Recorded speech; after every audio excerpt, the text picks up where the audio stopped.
violences, parce qu'il y a des femmes qui subissent les violences et qui s'habituent à ces violences. Il y a des communautés qui commettent des violences sur les femmes et qui ne sont pas conscientes des violences qu'elles font sur les femmes. Donc, on sensibilise contre les violences faites aux femmes en famille, à l'école, à l'université, dans la société entière, en milieu professionnel, également dans les églises. Donc, dans tous les milieux, il y a des violences qui sont faites aux femmes et on profite pendant ces 16 jours d'activisme de faire la sensibilisation, la conscientisation, d'amener les femmes qui subissent les violences à briser le silence, à briser les tabous, à dénoncer ces violences. Et pour celles qui subissent des violences graves, d'aller un peu plus loin, de faire un pas en avant, de porter plainte contre les auteurs de violences. Professeur Georgette Biébié, vous êtes aussi activiste de droits de la femme. Est-ce que vous pouvez nous dire pourquoi vous avez choisi 16 jours? Parce que depuis le 25 novembre jusqu'au 5 décembre. Jusqu'au 5. Oui, pourquoi vous avez choisi 16 jours? Parce que ce sont les Nations Unies, comme je vous ai dit, les représentants de tout le peuple, les femmes, je pense qu'elles étaient là aussi, qui ont décidé. C'est comme le mois de mars. Pourquoi on a décidé que le mois de mars, c'est le mois de la femme? Il y a une journée internationale des femmes, il y a une journée internationale de la jeune fille. C'est pour attirer l'attention des communautés sur un problème qui se pose dans la société. Mais là, le problème est tellement grave, le problème est tellement important que les Nations Unies ont décidé d'avoir 16 jours d'activisme, 16 jours consacrés pour le combat contre les violences faites aux femmes. Et là, on parlera, c'est une activité, sensibilisation, ou comment on peut surnommer ces 16 jours? Dans les 16 jours d'activisme, comme je les ai déjà définis, c'est une période pendant laquelle on fait la sensibilisation pour réveiller les consciences de communautés, réveiller les consciences des femmes, qu'il y a des choses qu'il ne faut plus accepter parce que ces choses-là constituent une violence, une atteinte à l'intégrité physique, morale, spirituelle de la femme. Il y a la sensibilisation, mais il y a également le plaidoyer. Pendant les 16 jours d'activisme, on peut faire des plaidoyers auprès des autorités, par exemple pour la mise en application d'une loi qui est favorable aux droits des femmes. Je peux parler de la loi sur la parité. Vous voyez, hier, il y a eu des nominations dans les régies financières. Malheureusement, je n'ai pas encore les chiffres, donc je ne suis pas autorisée à faire trop de commentaires là-dessus, mais en écoutant seulement le nom des animateurs de ces régies financières, il y a eu plus d'hommes que de femmes. S'il y a des femmes compétentes dans le domaine et qu'elles sont laissées de côté parce qu'elles sont femmes, c'est une violation institutionnelle. L'État qui devait garantir la représentativité des femmes à tous les postes de prise de décision, dans toutes les instances de prise de décision, a laissé les femmes pour compte. On n'a mis que des hommes, comme si dans ces pays, il n'y a pas de femmes qui sont compétentes pour gérer une régie financière. Pour nous, c'est mal vécu. Dans notre peau, c'est mal vécu. Donc, il faut porter les lunettes genre. Ce que nous appelons, nous, porter les lunettes genre, c'est des lunettes qui vous permettent de percevoir des injustices, des inégalités, la marginalisation, les disparités et la discrimination envers les femmes parce qu'elles sont femmes. Est-ce qu'aujourd'hui, on peut nous dire qu'il n'y a pas de femmes qui maîtrisent la matière financière dans ces pays? Il y en a au sein des partis politiques, il y en a dans la société. Pourquoi est-ce qu'on donne ces régies financières qu'à des hommes? Est-ce que c'est une chasse gardée pour les hommes? Nous nous posons la question. Nous nous posons la question. Je pense qu'on va y arriver. On peut savoir quelle est la situation de la femme dans le monde. Ça dépend. Dans les pays nordiques, la situation de la femme, elle est plus avancée que dans les autres pays, dans les pays occidentaux aussi, où les hommes respectent les règles. Elle est plus épanouissante que chez nous en Afrique. En Afrique, il n'y a que le Rwanda, pour ne citer que le Rwanda, peut-être le Rwanda, un peu l'Afrique du Sud, qui respecte les droits des femmes, qui donne une place à la femme, donc aux instances de prise de décision. Le Rwanda, c'est un exemple à suivre pour la RDC. Au Rwanda, j'aime pas trop parler de cet exemple, je sais même pas pourquoi je l'ai cité, parce que là, c'est la volonté politique du chef de l'État. Comme il s'impose dans tous les domaines, là aussi, il s'impose qu'il y ait des femmes, mais il met des femmes compétentes. Hein. On a la présidente de l'Assemblée nationale, on a une présidente à la Cour constitutionnelle. En tout cas, il met des femmes compétentes. C'est sa volonté politique, c'est sa façon de faire sa politique. Et c'est un exemple à suivre. Là, on revient dans notre sujet, la situation de la femme aujourd'hui dans le monde.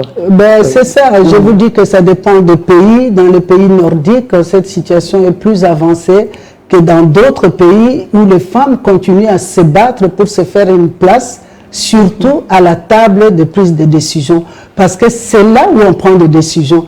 Et nous, on aurait voulu qu'il y ait des femmes compétentes. On ne dit pas qu'il faut prendre la femme parce que c'est une femme. Non, il faut prendre des femmes compétentes pour qu'elles soient là où on prend des décisions, pour qu'elles parlent, qu'elles exposent les problèmes des femmes, les préoccupations des femmes. Et je pense qu'il n'y a que des femmes qui peuvent aussi répondre valablement à leurs préoccupations, à leurs besoins. C'est pour cela que nous voulons qu'il y ait des femmes aux instances de prise de décision. Et nous sommes membres des Nations Unies. Les Nations Unies font des recommandations. Je pense que si on veut être considéré comme un pays civilisé, on doit respecter les engagements pris au sein des Nations Unies. On doit respecter les règles, comment marcher dans une société. Sinon, c'est la jungle et c'est la loi du plus fort qui bouffe le plus faible. Toujours la meilleure. Est-ce que les femmes elles-mêmes s'impliquent dans cette lutte, à votre avis? Parce qu'il y a ces femmes-là qui sont réticentes, il y a des femmes qui ne sont pas prêtes à affronter, et ils sont pour rester derrière les hommes. Non, il faut que les hommes soient devant. Est-ce qu'elles-mêmes, elles s'impliquent vraiment? C'est le travail qu'on a à faire, vous et nous, vous des médias, vous avez ce travail à faire, à conscientiser la femme qu'elle aussi, elle est capable. On a étudié sur les mêmes bancs d'école que les garçons. Ils n'ont pas appris plus que nous, c'est la même matière. Quand on exige l'expertise, quand on exige la compétence, personne n'est né avec une compétence, personne n'est né avec une expertise. L'expertise, on l'acquiert par la formation, par la formation sur l'État, la formation sur le terrain. Moi, je suis pharmacienne, je ne suis pas juriste, mais je défends les droits des femmes parce que c'est ma passion et j'ai appris à connaître les droits, à connaître, j'ai cherché, j'ai continué à chercher quels sont les droits des femmes, comment faire pour que les droits des femmes soient respectés. Il y a des femmes qui n'ont pas encore compris, il y a des hommes qui n'ont pas encore compris. C'est notre combat de tous les jours. C'est pour cela, moi, je n'arrêterai jamais de dire que le combat pour les droits des femmes, ce n'est pas un combat des femmes contre les hommes, c'est un combat des femmes et des hommes genrés contre les mentalités, les traditions et les coutumes rétrogrades qui avilissent la femme. Donc, c'est le travail qu'on fait justement pendant les 16 jours d'activisme. Il y a les activistes des droits des femmes, il n'y a pas que des femmes, il y a aussi des hommes qui passent dans les médias, qui passent dans les églises, qui passent, c'est comme ça qu'il y a 16 jours, passent dans les organisations non gouvernementales, passent dans les syndicats, au milieu des syndicalistes, pour sensibiliser en milieu professionnel quels sont les droits de la femme. Nous ne voulons pas de la promotion canapé, nous voulons qu'une femme qui mérite soit promue sans passer par le canapé. Et pour cela, il faut que les femmes qui sont dans les entreprises connaissent aussi leurs droits. Vous, dans les médias, vous devez aussi connaître vos droits. Pourquoi est-ce qu'une femme, pour être promue, il faut comme moi, s'il y a mon cositel, non. C'est tout ça. Nous nous battons pour un cadre juridique. Ce que les hommes il faut porter plainte. Est-ce que vous pensez que ces femmes sont violées parce qu'elles ignorent quelque part leurs droits? Il y a plusieurs sortes de viols. Dans les zones à conflit, là, les femmes sont violées parce que le viol est considéré comme une arme de guerre. C'est pour humilier la femme c'est pour humilier sa famille, parce que les femmes sont violées devant leurs enfants, les femmes sont violées devant le public, devant les maris. C'est pour mettre tout un pays à genoux, par terre. Donc ça, c'est des viols en zone de conflit. Il y a un remède pour ça. Nous battons, le docteur Mukwege se bat pour cela. Je rends un hommage, un vibrant hommage à cet homme. Voilà un homme genré qui se bat pour le droit des femmes, qui vit le problème des viols des femmes à l'Est comme si c'était dans sa propre chair. Donc il y a des hommes qui comprennent le mal que le viol, que la violence cause sur la santé physique, sur la santé mentale d'une femme. Donc il y a des hommes avec nous. Et nous voulons qu'il y ait de plus en plus des hommes qui comprennent que ces femmes qui sont violées, que ce soit en zone de conflit, que ce soit ici, dernièrement là, je viens de suivre, il y a un instituteur de 50 ans qui a violé une fille, je crois, de 10 ans. Et la fille est morte. Lui, il a pris fuite, il est parti, on ne l'a pas retrouvé. Il y a aussi un monsieur dans nos maisons. Qui a violé son bébé de 7 mois, imaginez. Voilà. Ça, c'est pour des rites occultes. Un député, on lui a dit pour avoir un poste pour avoir un poste de mandataire, il faut violer sa fille de 7 mois. C'est un crime. C'est un crime contre l'humanité. Et donc, nous nous battons contre tous ces crimes. Mais on ne se bat pas que pour les femmes. On se bat aussi pour les hommes qui sont violentés. Donc vous pensez que les hommes, les femmes ne peuvent pas y arriver? Non, les femmes ne vont pas y arriver parce que nous avons besoin, parmi les femmes, il y en a qui font violence aussi à d'autres femmes. Pendant le deuil, vous voyez comment le belle-sœur se comporte avec la femme qui vient de perdre son mari. Là-bas, ce n'est pas les hommes, ce sont des femmes qui malmènent, qui maltraitent une autre femme. Donc nous militons contre toutes ces mentalités rétrogrades, contre toutes ces coutumes, ces traditions rétrogrades. Il y a des hommes genrés, et je rends d'ailleurs ici un hommage mérité à M. Olivier Kamitatou, qui était le président de l'Assemblée nationale à l'époque quand nous avons fait inscrire la parité dans la Constitution. Il n'y avait que 60 femmes sur 500 députés en 2005. Il y a eu des hommes genrés. Mon mari également, c'était un homme genré. Paix à son âme, il n'est plus là. Mais c'est quelqu'un qui nous a aidés, qui m'indiquait quel député on devait voir pour les sensibiliser, pour qu'ils portent notre combat. On a vu des hommes politiques dans ces pays. On a travaillé avec les épouses des hommes politiques. Là, nous continuons. Il y a un message là. Merci beaucoup. On vous encourage. C'est Thomas Ig Bokota, donc il est apôtre d'une église, Ig Bokota.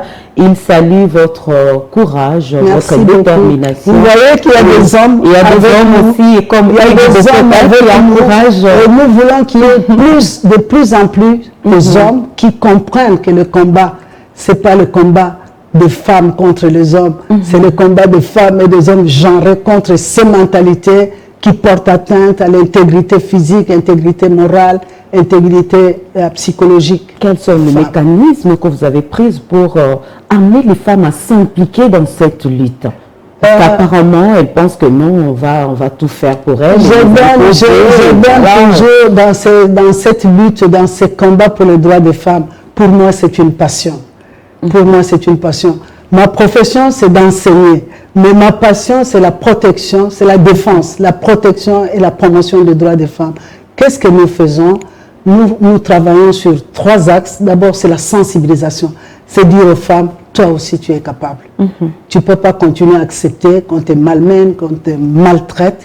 La sensibilisation de communautés dans les églises. Nous sensibilisons aussi pour dire que Dieu a fait l'homme et la femme semblables à Dieu. Nous sommes tous les deux, hommes et femmes, semblables à Dieu. Donc il ne faut pas faire de discrimination à l'égard de la femme. Nous faisons la sensibilisation. Ça, c'est pour sensibiliser les hommes et les femmes aux droits des femmes. Il faut que les hommes et les femmes connaissent les droits. À la maison, vous n'avez vu maman, c'est nous les mamans qui disons à la fille, yo kobala, yo vandawana, non mobala qui de classe, yo bakobala yo. Et c'est nous qui disons à la fille qui revient à l'école, hein, en même temps que son frère. Le frère va faire ses devoirs, il va jouer au foot pour s'épanouir.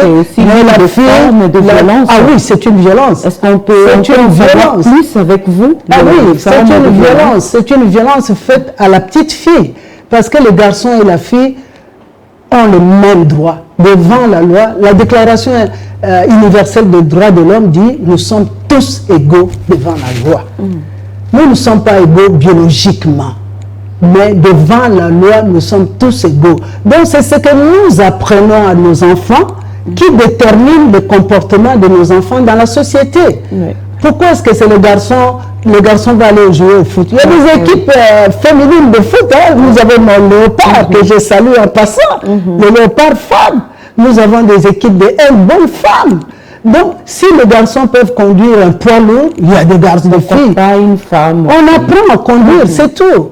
Donc, les mamans ont un grand rôle à jouer à la maison pour apprendre. C'est le rôle que les uns et les autres ont à jouer dans la société. Un garçon ne mettra jamais au monde. Mais un garçon peut faire la vaisselle, un garçon peut faire la cuisine, du reste dans les hôtels, dans les restaurants, ce n'est pas des femmes qui préparent, ce sont des hommes. La plupart, ce sont des hommes. Donc, ce que la femme fait, l'homme aussi peut faire. Ce que la petite fille fait, la petite fille peut piler le pondou, elle n'est pas née avec le pondou. Elle a appris à piler le pondou. Le garçon aussi peut apprendre à piler le pondou. Donc, les mamans, nous avons un grand rôle à jouer, à montrer à nos enfants le rôle qu'ils doivent jouer dans la société. À ne pas, vous savez, ces histoires-là, ça commence dès l'enfance. Hein. C'est pas une fois adulte qu'on devient violent. C'est la femme dès le bas âge, dès son bas âge. C'est une question. C'est pour cela, quand nous faisons des études des gens, nous les faisons en tenant compte de l'âge, des sexes. Ça commence là-bas, du milieu, de l'environnement. Ça commence là-bas. Je vous dis que quand il y a des missouni, on va donner au garçon, la fille, on lui donne le ndunda. Mais qui donne ça? C'est la maman. Je connais aussi une coutume quelconque là, chez eux. Les femmes ne peuvent pas manger les œufs. Donc ça c'est conservé aux hommes. Oui. Tout ce qui est bon, voilà, c'est conservé aux hommes. Mais ça, c'est une mentalité rétrograde. Ça, c'est des choses qu'il faut bannir. Et je pense qu'il y a des hommes qui sont d'accord avec nous, qu'ils n'aimeraient pas que, en fait, que ces histoires-là se répètent sur leurs filles. S'ils sont conscients que ce n'est pas une bonne pratique. Il faut que la mentalité soit genrée. Il faut que la mentalité soit genrée. Je donne rapidement un petit exemple. J'ai donné cours à la chaire UNESCO, au département genre, droits humains et culture de la paix. Au début, les hommes ne voulaient pas venir à Histoire à Bassiwana. Il y a des pasteurs qui sont venus à ces cours. Mais je vous assure, ils étaient complètement transformés. Quand ils ont porté les lunettes genre, qu'ils se sont rendus compte qu'il y avait beaucoup d'inégalités, même au sein de leurs églises, qu'il y avait beaucoup d'inégalités, de disparités, d'injustices à l'égard des femmes. C'était devenu de vrais hommes genrés, mais il y a des femmes aussi qui ont changé leur façon de regarder les hommes. Au début du cours, il y avait des femmes qui avaient tendance à s'attaquer aux hommes. Je leur ai dit non. C'est pas une guerre physique. Non, c'est pas une guerre physique, c'est une guerre contre les mentalités. On doit combattre les mentalités rétrogrades et les traditions rétrogrades. Voulez-vous nous donner quelques causes de ces violences faites à la femme? En milieu de conflit, en zone de conflit, parce que nous avons notre pays qui est maintenant dans des conflits depuis une vingtaine d'années, ces pratiques sont considérées comme c'est pour humilier un peuple. C'est pour faire du mal à un peuple. Donc le conflit, c'est la principale cause des violences faites aux femmes en zone de conflit. Dans les autres parties de notre pays, il s'agit surtout de mentalité, comme je l'ai dit ici, de tradition, de us et coutumes. Moi, c'est à l'Obakan public, moi, c'est à Salakaboyete, moi, c'est à Tongakambokate, des préjugés. des stéréotypes. Mais moi, je dis toujours que Kotongamboka et Bandaka par Kobota. Oui. Comment on peut dire que moi, si à Tongamboka, alors que Basinde ba Bota Kabato et Batonga Kamboka. Wow. Mais ce qui Basi ba Botite, non, on Tongamboka. Donc, Bisson de ba grand bâtisseur. Il y a Mboka et Zabiso. Donc, il y a des préjugés, il y a des stigmates envers les femmes, il y a des stéréotypes envers les femmes. Et envers les femmes politiques, regarde, c'est le docteur Mukwege, un homme que je respecte beaucoup, un homme qui a mis même sa vie. Il se bat au risque de réparateur de femmes. Il se bat au risque de perdre sa vie. Mais il ne regarde pas sa vie. Il regarde à la vie de toutes ces femmes qui arrivent chez lui, qui sont complètement délabrées. Donc, pour revenir à notre sujet, les causes, elles sont nombreuses. En milieu professionnel, c'est l'harcèlement sexuel. C'est le patron qui veut sortir avec la fille pour qu'elle ait une promotion, la promotion canapé. Mais ça, c'est prohibé, c'est interdit. Et les femmes qui subissent ces violences, elles doivent ouvrir l'œil et le bon, elles doivent dénoncer. La lutte contre les violences faites aux femmes, les violences basées sur le genre ou les violences sexuelles, la première chose, le premier pas, c'est dénoncer. Il faut dénoncer, il faut en parler. Donc, dénoncer, le deuxième pas, on avance, c'est porter plainte. Okay. On doit porter plainte. Mais ils ont peur, peut-être si je portais plainte, il est friqué que moi, il peut corrompre la justice et ne saura pas. C'est vrai, c'est vrai. Mais elle ne sera pas seule, elle est accompagnée. Nous avons l'agence, notre agence, qui est au ministère du genre, famille et enfants, à Vifem. C'est l'agence de lutte contre les violences faites aux femmes et aux jeunes filles. Donc, il y a un numéro vert, le numéro 122. Que les femmes notent ces numéros. C'est un numéro qui est gratuit et quand vous appelez à ces numéros, vous aurez un psychologue, un psychiatre. 122. 122. C'est le numéro vert. Okay. C'est un numéro qui est gratuit. Vous appelez à ces numéros, on va vous orienter, on va vous envoyer peut-être vers le ministère du genre, peut-être vers des avocats qui vont vous accompagner gratuitement sans rien payer. Mais il faut dénoncer. Si on ne dénonce pas, on ne va pas avancer. Donc, on a les numéros verts, les 122, on a notre ministère, le ministère du genre, famille et enfants, on a la VIFEM, agence de lutte contre les violences faites aux femmes. Donc, il y a plusieurs, il y a la police. Au sein de la police nationale, nous avons une unité spécialisée dans la lutte contre les violences faites aux femmes. Il ne faut pas rester assise avec le problème. Il faut se lever, il faut dénoncer, il faut porter plainte. Il y aura des gens, il y a la prise en charge, ce que nous appelons la prise en charge holistique. C'est une prise en charge médicale pour les femmes qui ont été violées. Parce qu'après le viol, il y en a qui attrapent le VIH. Oui, elles sont traumatisées. Il y en a qui attrapent le VIH et SIDA. Il y en a qui tombent enceintes. Vous vous rendez compte? Il y a ces femmes-là qui tombent enceintes et qui portent des grossesses non désirées et qui vont être obligées d'élever un enfant qu'elle n'a pas voulu, un enfant né de viol. Elles doivent être prises en charge psychologiquement. Donc il y a la prise en charge médicale, il y a l'accompagnement psychosocial, il y a la réinsertion économique, parce qu'après la prise en charge médicale, après le réarmement moral, ensuite il y a aussi la prise en charge juridique, quand vous décidez de porter plainte, pour lutter contre l'impunité des auteurs de ces crimes. Et donc, quand vous êtes guéri, on vous donne une petite somme pour essayer de vous réintégrer dans la société. Parce que les femmes violées, elles sont répudiées par leur mari, elles sont rejetées par leur famille, par les communautés. Donc, il faut vraiment un travail psychologique fort pour la réhabiliter, pour la réarmer, pour qu'elle se réintègre dans la société. Quittons la théorie pour la pratique. Que faire pour mettre fin à ces violences? pour mettre fin, la violence a toujours existé, hein. Nous nous battons pour réduire. Juste réduire. Pour réduire, c'est vrai, l'idéal serait l'éradication de la violence. Mais est-ce que c'est possible? Aussi longtemps que l'homme vivra sur la terre, dans l'homme, il y a les méchants, il y a les bons.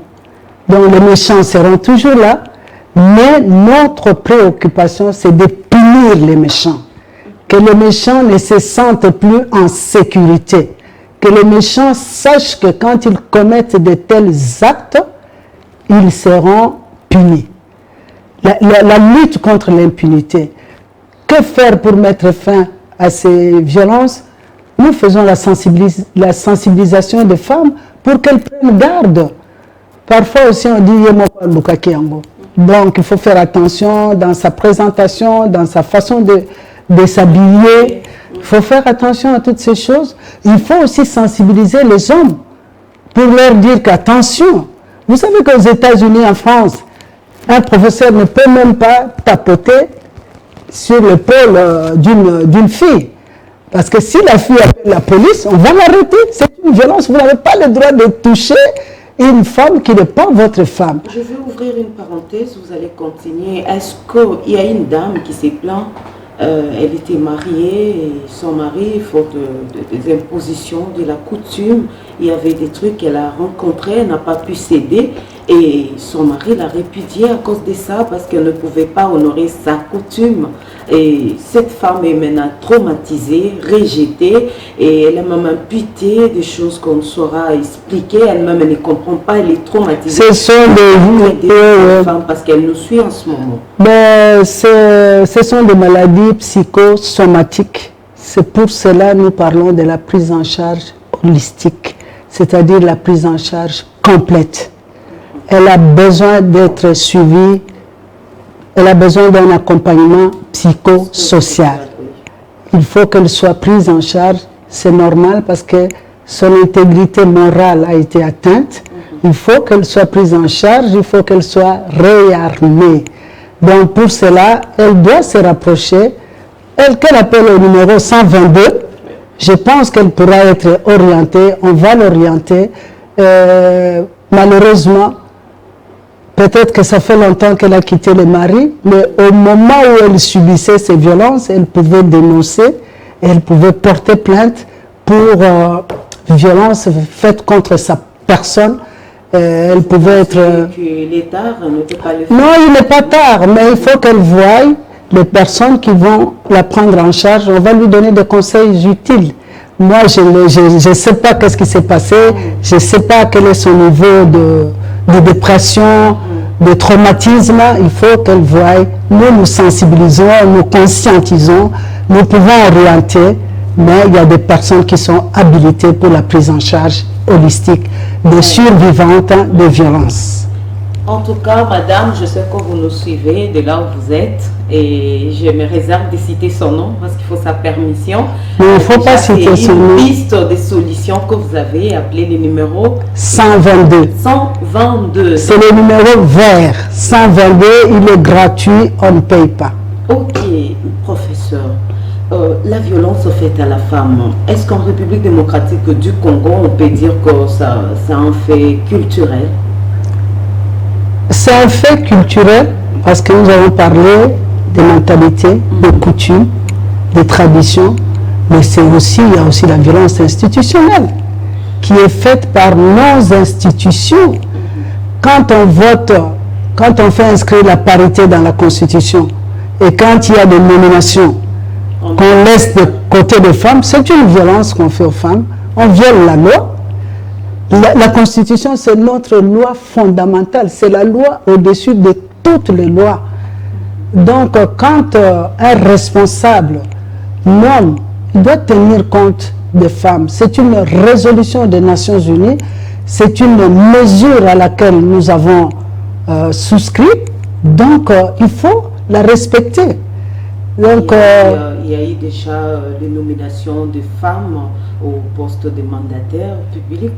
Oui. J'espère que vous êtes satisfait quand même. Bon, je ne connais pas le nombre exact des hommes et des femmes qui ont été nommés. J'ai quelques femmes qui ont été nommées, que nous avons déjà félicitées. C'est l'exception qui confirme la règle. Mais en écoutant, en suivant plutôt le communiqué hier, je n'ai pas entendu beaucoup de noms de femmes. Donc, et c'est une chose que je regrette. Je ne peux pas être satisfaite parce que mon combat à moi, c'est la parité. C'est la parité hommes et femmes compétents. Donner la même chance, égalité de chances. Le chef de l'État s'est déclaré champion pour la promotion des droits des femmes et l'égalité de droits. Il ne faut pas le déclarer seulement, il faut aussi mettre en pratique sa parole. Donc, c'est vrai, on sent qu'il y a une volonté, on sent qu'il y a des petites choses qui sont faites. Parce que pour le moment, au gouvernement, où il y a des postes nominatifs, nous avons 27% de femmes. C'est la première fois qu'on a 27. C'est la première fois qu'on a 27% de femmes au gouvernement et qui occupent aussi des postes importants. C'est une volonté politique que je salue. À l'Assemblée nationale, malheureusement, et au Sénat, ce sont des postes électifs. À l'Assemblée nationale, nous n'avons que 14% de femmes. Au Sénat, nous avons 21% de femmes. Mais nous nous battons pour faire augmenter. Bon, il faut faire avec la CENI. Hein. Si la CENI reste ce qu'elle est, et que des hommes qui ont beaucoup d'argent, que l'argent d'ailleurs, qu'ils prennent dans les caisses de l'État. Donc c'est notre argent, ils vont acheter des postes à la CENI. Et ils sont plus nombreux, ils sont soi-disant plus nombreux élus que nous. C'est dommage, parce que la CENI doit être indépendante, comme son nom l'indique, et les élections doivent être apaisées, crédibles, transparentes, donner la chance à tout le monde. Ce n'est pas normal cette histoire d'aller acheter des voix à la CENI, d'aller donner l'argent. En tout cas, nous sommes contre cela et nous protestons énergiquement. Ça aussi, c'est une violence qu'on fait aux gens qui n'ont pas d'argent, qui ont été élus, et on les met de côté, on les marginalise parce qu'ils n'ont pas d'argent. Ce n'est pas juste, c'est la justice qui élève une nation. C'est la justice qui élève une nation. Et quand un méchant est au pouvoir, le peuple gémit. Et là, ce qui se passe à la CENI, ce n'est pas normal. Nous interpellons encore la CENI, que la CENI puisse faire correctement son travail pour qu'il y ait la paix dans notre pays. Merci beaucoup, professeur Georgette Biébié. Il y a un message pour vous encore. Il y a tant de messages, mais nous ne saurons pas lire vos messages. Madame Mifi Kaseka, depuis l'Angola, merci pour le message. En tout cas, je ne saurais pas lire. Il y a des femmes qui vous soutiennent et ils encouragent. Merci beaucoup. Il y a Ecotine Zeba, Mumbere, depuis Limité. Il y a... Merci pour vos messages. Merci. Il y a aussi Sandra Mutombo. Merci Sandra. Elle nous écrit depuis la maison. Merci, bonjour, merci Sandra, merci. Okay. Moi, je n'ai pas de fille. Il y a Rode Kouzike, ça aussi. Rode. Bonjour ma fille. Bonjour Rode. Cette initiative. Merci Rode. Cathy Kalanga de la... Ah, ça c'est ma petite sœur. Cathy, bonjour. Ça c'est une militante. C'est une militante. C'est une émission vraiment. C'est une militante. Les femmes sont là, elles vous soutiennent, elles soutiennent aussi. Nous soutenons alors. le combat pour les droits des femmes. Tant que je serai vivante, jusqu'à mon dernier souffle, je vais me battre. Je vais continuer à me battre pour les droits des femmes. Vraiment, nous tendons vers la fin de notre émission. Maman Fanny Ngandou, merci pour vos compliments. Merci à Hermine Kankoumassoudi. Elles sont nombreuses. Excusez-nous, on ne saura pas lire toutes ces femmes. Tania Moubouadi, waouh! Prompte guérison à toi. Ce sont des femmes qui sont avec nous en ligne. Là, nous tendons vers la fin. Merci beaucoup. Georgette Biébié. Je sais que ce n'est pas facile de sensibiliser toutes les femmes et surtout que toutes n'ont pas étudié, toutes n'ont pas le même niveau. Mais qu'est-ce que vous faites pour transmettre ces messages à toutes ces femmes différentes? Mais c'est ce que je fais maintenant avec lui. Non, il y a celles je le fais tout le temps. Même pas la langue française. Un message vrai, un message. En tout cas, les amis passion là et kobundela droit ya basi. Les amis le col à toza na kati ya train, tozo bunda. Souvent basekaranga. Depuis le bandaki, les jours là on paie à 30% té. Là na lobby, les amis train, les autres tambola. La gare centrale. Gare na biso centrale les a parité. Mais avant que comme à la parité, il y a des femmes qui ont compris la lutte dès le début. Katika Langa, bonjour. Bonjour à toutes les femmes. Thérèse Olenga, je risque de Chantal Malamba, Janine Mbingo, toutes ces femmes qui ont compris. Tokota qui na train. Tobinde la kabine nyonso. Mais train ezotambola.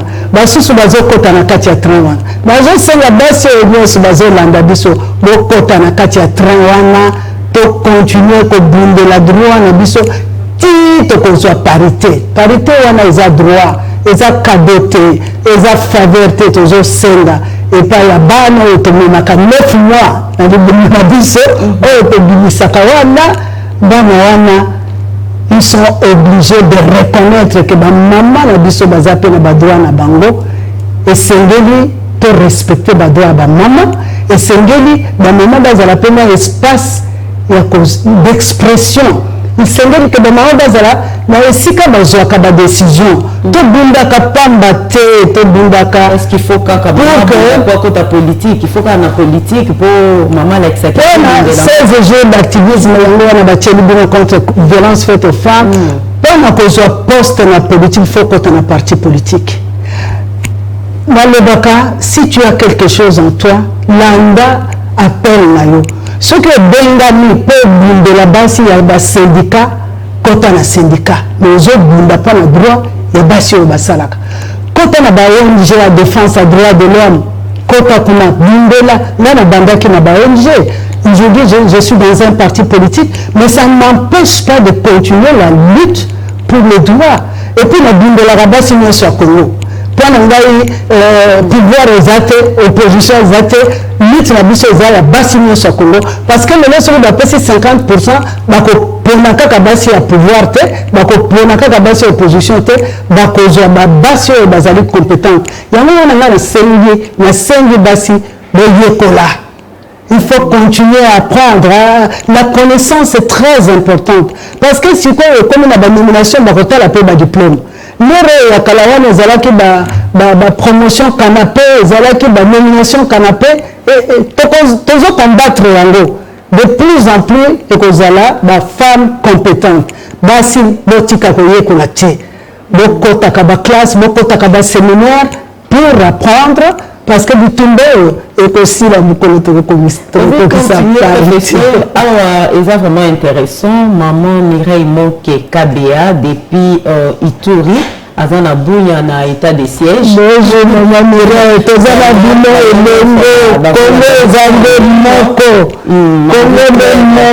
Marie-Claire Kalita Chimanga depuis Kampala, donc il y a bonjour Marie-Claire. Message vraiment ébélé, tu as sauté, mais tu as dans l'état de siège. Message mon coco basi dans website ngana kende na mwenga pour consoler na maman biso violé. J'ai travaillé avec 50 femmes violées na mwenga. Na website ki bango tant le bino besoin souffrir les autres na bino. Biso motema na biso makila ezo sopana na motema na biso tozo souffrir na bino na nzoto biso na motema biso toza ba congolaise na tellement Congo basi nyonso na tambola na bango balobaka tala oyo moi partout au Congo je me sens chez moi je suis tellement fière des mères Ce n'est pas ça. Ce n'est pas ça de père et de mère. Moi, je suis congolaise, point. Un train.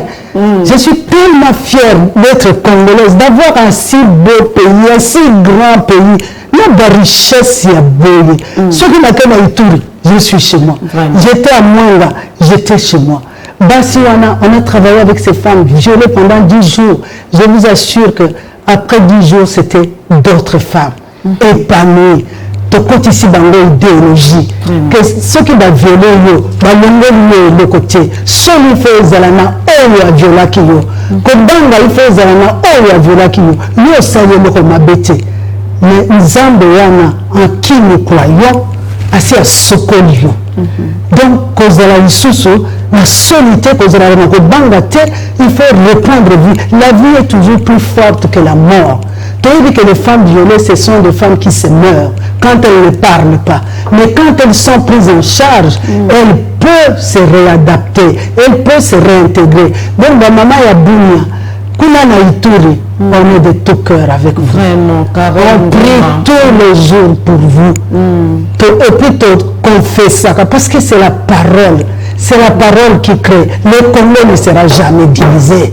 Basala na bango, mais le Congo ne sera jamais divisé. Un jour, nous reconnaîtrons na Ituri. Merci Lingi, Bandeko Balandi.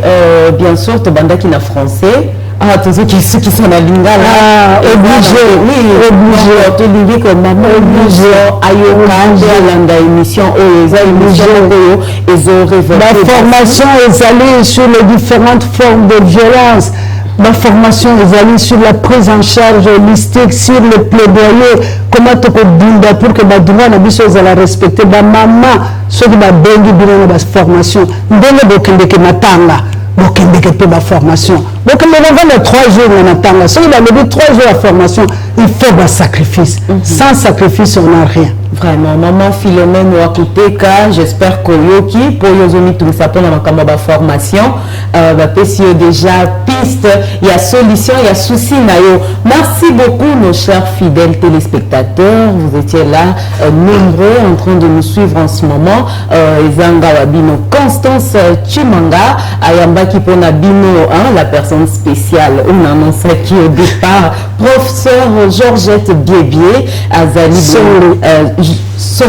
Georgette Biébié Songo. Georgette Biébié Songo. Naïbi était Bolandier de partout à travers le monde. Merci Nabino Bokomé biso ba message Nabino. Vraiment économie il est totangi comme on a été que tout à mara. Bino sotolingi bino makasi. Bino vraiment makasi. Bomoko pona ko binda contre les violences faites aux femmes. Bomoko. Merci la équipe technique. Il y a CML 13 tout le monde. Je salue France.